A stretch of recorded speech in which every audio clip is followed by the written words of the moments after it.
The House impeaching President Trump for the second time just days before he is set to leave office. The House charging him with inciting an insurrection after the chaos at the Capitol last week. The vote coming down mostly along party lines, with 10 Republicans joining Democrats to remove President Trump. Here's some of the passionate debate today. We know that the President of the United States incited this insurrection. He must go. He is a clear and present danger to the nation. Yes, we can argue back and forth, but you're using this as a weapon, and you're destroying this little experiment in self-government. America is still under attack, and that's why Donald Trump must be impeached. If it continues, it won't just be Republicans who get canceled. It won't just be the President of the United States. The cancel culture will come for us all. Today, we invoke the remedy the founders provided for just such a lawless president, impeachment. Some have cited the metaphor that the president lit the flame. Well, they lit actual flames, actual fires. Donald Trump is a living, breathing, impeachable offense. The president bears responsibility for Wednesday's attack on Congress by mob rioters. The president's immediate action also deserves congressional action, which is why I think a fact-finding commission and a censure resolution would be prudent. And now our attention turns to the Senate. Majority Leader Mitch McConnell just releasing this statement, quote, "Given the rules, procedures, and Senate precedents that govern presidential impeachment trials, there is simply no chance that a fair or serious trial could conclude before President-elect Biden is sworn in next week." So a lot to get to. Jesse, go first. I want to speak to Republicans for just a second. You can think that the president's timing by giving that speech in January was terrible. You can think the way he threw Mike Pence under the bus was terrible. I think that was terrible. But to think that you can impeach him, you're getting rid of Trump from the Republican Party, that's a myth.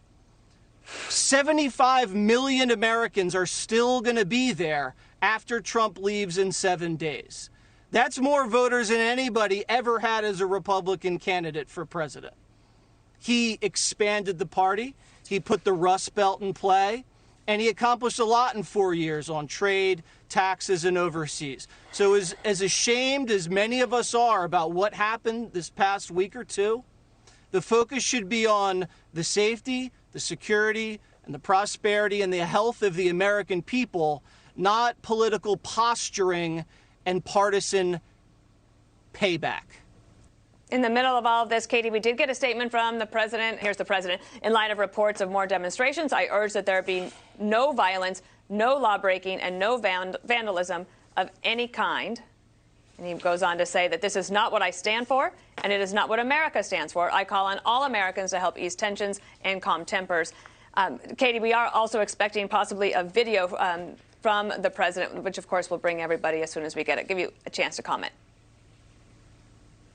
Yeah, good. I'm glad that the president's statement today was about preventing violence. It's interesting that we haven't heard from him about defending himself, which is why a lot of the Republicans today voted against impeachment, because there is a process here of due process that even the president is entitled to, and he's entitled to some kind of defense. And when you look at the way this has been pushed through, I think Nancy Pelosi really had an opportunity here to make this a bipartisan effort through censure. There were Republicans and Democrats on both sides of the aisle who are willing to vote in pretty overwhelming numbers to censure the president, but she instead went with impeachment so she can say that Donald Trump is the only president who has been impeached twice by the House of Representatives, knowing that it was going to go nowhere, knowing that Mitch McConnell is an institutionalist, that he wasn't going to bring the Senate back and rush through some trial when the House didn't have any kind of hearing on the evidence. And the truth is, we are still learning a lot about what the FBI is looking at, who exactly was involved, what their plans were. And so I think it's good for Republicans who tapped the brakes today and said, we want to make sure that we're not stepping over the Constitution here and rushing through an impeachment process that would then have consequences down the road by breaking the rules in a time of very high emotion, and that we would regret later in terms of destroying institutional norms when they're trying to protect them.